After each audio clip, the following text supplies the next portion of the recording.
A few moments later. Kali ini gue akan cerita singkat buat kalian, di mana cerita gue berjudul Ngopi Pertama Kali. Jadi siapkan telinga cogor kalian dan dengarkan cerita gue.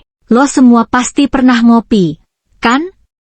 Tapi lo pernah nggak ngalamin kejadian absurd gara-gara ngopi pertama kali?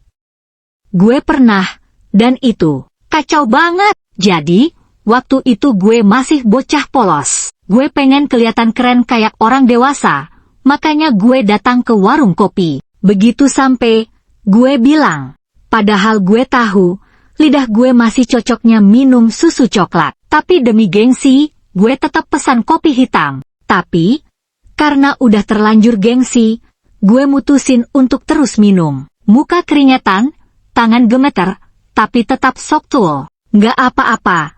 Ini nikmat banget.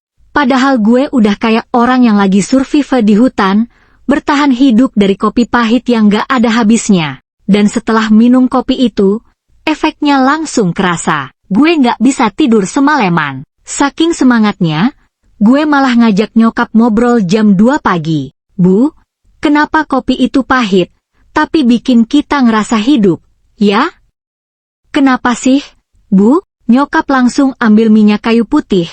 Dia kira gue kesambet hantu. Pagi harinya, gue ngantuk berat, tapi tetap sok semangat buat kelihatan dewasa. Gue bilang ke teman-teman, ngopi itu budaya, bukan sekadar minuman. Jangan cuma mikirin rasa, tapi filosofinya. Bro, tugas PR aja belum kelar, lo malah ngajarin filosofi kopi? Temen-temen gue cuma melongo, bingung. Tapi gue tetap sok cool sambil ngasih wejangan. Sejak saat itu, gue sadar, ngopi itu butuh kedewasaan. Bukan cuma lidah yang tahan pahit, tapi juga mental buat merasain rasa kopi sesungguhnya. Sekarang, gue udah bisa nikmatin kopi dengan bijak. Tapi tetap, harus pakai gula dikit biar nggak keinget trauma masa kecil. Jadi, kalau kalian punya cerita absurd gara-gara kopi, tulis di kolom komentar ya.